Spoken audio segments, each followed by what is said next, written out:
Seigneur Dieu, que ta volonté soit faite sur la terre comme au ciel. Merci, mon Dieu, pour la vie, pour la création, pour les bienfaits. L'univers est rempli de ta gloire, majesté suprême. Et je m'appelle Boniface Paradon, votre serviteur. Une salutation chaleureuse à chacun de vous, suivie d'un remerciement d'être des nôtres pour vivre et revivre la parole de Dieu en continuité et suivre les consignes, les ordonnances, les enseignements de Jésus-Christ. Des paroles qui donnent un sens à notre vie. Notre vie est capable de se transformer à une dimension spirituelle élevée si nous acceptons volontiers de nous réconcilier avec Dieu. Il est amour. Il est capable de tout. Il est capable de nous délivrer. Sur ce, je vous dis merci et bienvenue sur le web, chers internautes, à l'écoute et à la visualisation de cette nouvelle édition. Soyez bénis. Le titre d'aujourd'hui, c'est « N'ayez pas peur, si c'est l'Éternel qui combattra pour vous ». Deutéronome 3, verset 21 à 29. En ce temps-là, je donnais des ordres à Josué et je dis, tes yeux ont vu tout ce que l'Éternel, votre Dieu, a fait à ces deux rois. Ainsi fera l'Éternel à tous les royaumes contre lesquels tu vas marcher. Ne les craignez point, car l'Éternel, votre Dieu, combattra lui-même pour vous. En ce temps-là, j'implorai la miséricorde de l'Éternel en disant, Seigneur éternel, tu as commencé à montrer à ton serviteur ta grandeur et ta main puissante. Car quel Dieu y a-t-il au ciel et sur la terre qui puisse imiter tes œuvres et tes hauts faits? Laisse-moi passer, je te prie. Laisse-moi voir ce bon pays de l'autre côté du Jourdain, ces belles montagnes et le Liban. Mais l'Éternel s'irrita contre moi à cause de vous, et il ne m'écouta point. L'Éternel me dit, c'est assez, ne me parle plus de cette affaire. Monte au sommet du Pisgah, porte tes regards à l'Occident, au Nord, au Midi et à l'Orient, et contemple de tes yeux, car tu ne dépasseras pas ce Jourdain. Donne des ordres à Josué, fortifie-le et affermis-le, car c'est lui qui marchera devant ce peuple et qui le mettra en possession du pays que tu feras. Nous demeurâmes dans la vallée vis-à-vis de Beth-Péor. Pour la prédication, mes bien-aimés dans le Seigneur, que la grâce et la paix de Dieu soient avec vous. Profitons de ce beau climat pour faire ce qu'on a à faire avant la venue du temps froid. L'Éternel est bon et merveilleux. Gloire à son nom. Dans la vraie vie, il faut savoir apprécier les valeurs, les connaissances, les richesses qu'on possède, au lieu de se laisser humilier par les ennemis, les adversaires qui ont tendance à nous vendre des choses de peu de valeur couvertes de grande publicité. Mais en vérité, des fois, ce sont des tombes blanchies. À l'intérieur, ce sont des ossements de mort.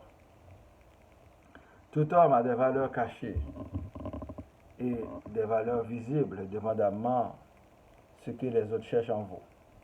Ce n'est pas pour rien que les dominants, les tyrans veulent garder leur pouvoir sur les dirigés ou les subordonnés, et ils créent une sorte de système et de hiérarchie pour s'auto-encadrer. Tout homme peut se développer avec un minimum d'encadrement, avec un coup de pouce. Il suffit qu'on soit en mesure de prendre conscience. L'histoire du peuple d'Israël est très riche parce qu'on nous l'avait vendu et que nous l'avions acheté. C'est correct. Cela peut aider d'autres gens à créer d'autres États, d'autres nations, même beaucoup plus prospères sur le plan spirituel et économique. Si les ennemis nous attaquent, Dieu nous délivrera toujours si nous sommes avec lui. Moïse a vaincu deux rois et Josué a vu ce que fait notre Dieu, et ainsi de suite, contre les autres royaumes auxquels tu vas marcher. Alors, nous pouvons bien comprendre que l'Éternel combattra pour nous si et seulement si nous sommes ses enfants et si les autres commettent des impairs, s'ils nous attaquent injustement. Il est un Dieu de justice, il hait l'iniquité, il exécute avec droiture sa justice. Notre expérience avec ce peuple, ce même Dieu aujourd'hui n'est absolument pas différente. Il est le même hier, aujourd'hui et éternellement. Les ennemis et les adversaires seront détruits à jamais, à moins qu'ils se repentent. Mais l'orgueil du pouvoir, de la richesse de l'imposition, leur rendant aveugles, leur empêchera de se repentir pour changer leur cœur et le malheur peut arriver à l'improviste.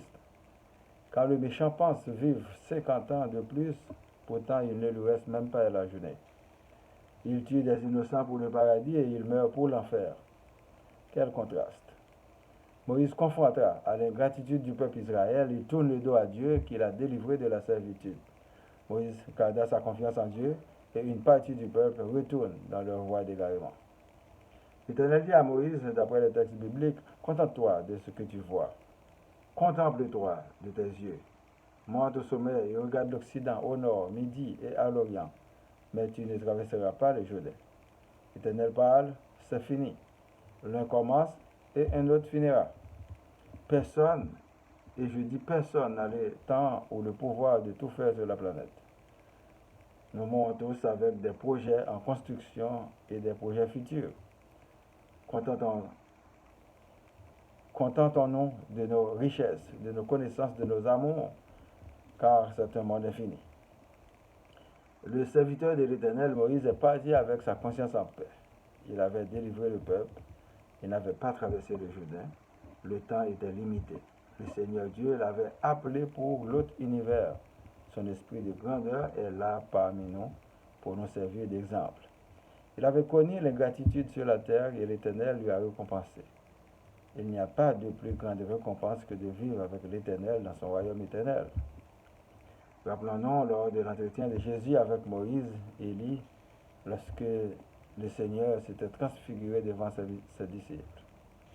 Luc chapitre 9, du verset 29 à 32. Pendant qu'il priait, l'aspect de son visage changea et son vêtement devint d'une éclatante blancheur. Et voici deux hommes s'entretenaient avec lui, c'était Moïse et Élie, qui apparaissant dans la gloire parlaient de son départ qu'il allait accomplir à Jérusalem.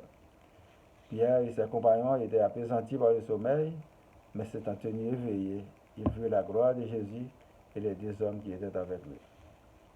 Des fois, le Seigneur Dieu montre à ses serviteurs la photographie de certains lieux célestes pour augmenter leur foi, mais il faut croire en lui et en lui seul. En ce qui concerne Haïti, Dieu est en train de délivrer son peuple, mais si vous n'êtes pas son peuple, vous ne pouvez pas comprendre. Quand l'Éternel livre les trafiquants d'armes et de la drogue, quand Dieu livre les kidnappeurs, les criminels, quand il laisse éclater des scandales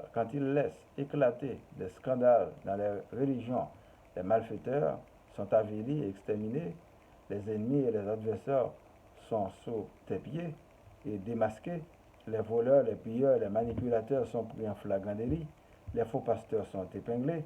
À ce moment-là, affermissez-vous davantage dans le Seigneur. Le salut est personnel.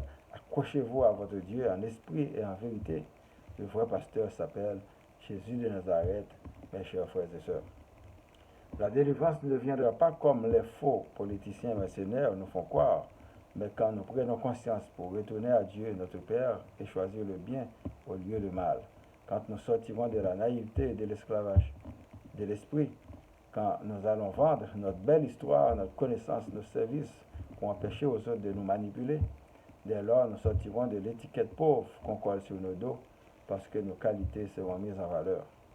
Nous demandons à Dieu de nous délivrer de tous nos ennemis et adversaires, qu'il nous purifie afin de voir sa lumière pour sortir de la noirceur et de l'esclavage mental. Que Jésus nous sauve et que son esprit soit sur nous. Nous prions pour moi, ma famille, vos familles, les membres du groupe Spiritualité, les amis, les personnes éplorées, les personnes malades, les démunis, les personnes vulnérables, les persécutés, les chômeurs, les leaders, les villes Laval, Montréal, Québec, Canada et le monde entier. Que la paix soit sur le monde, nous ne voulons pas de guerre. Citons notre Père qui est aux cieux, que ton nom soit sanctifié, que ton règne vienne, que ta volonté soit faite sur la terre comme au ciel. Donne-nous aujourd'hui notre pain de ce jour. Pardonne-nous nos offenses comme nous pardonnons aussi à ceux qui nous ont offensés. Et ne nous laisse pas entrer en tentation, mais délivre-nous du mal. Car c'est à toi qu'appartiennent le règne, la puissance et la gloire, au siècle des siècles. Amen. Je vous souhaite de passer une bonne journée et une bonne semaine. Lisez et méditez toujours sur la parole de Dieu. C'est votre serviteur, Boniface Paradon. Merci et à la prochaine. Au revoir.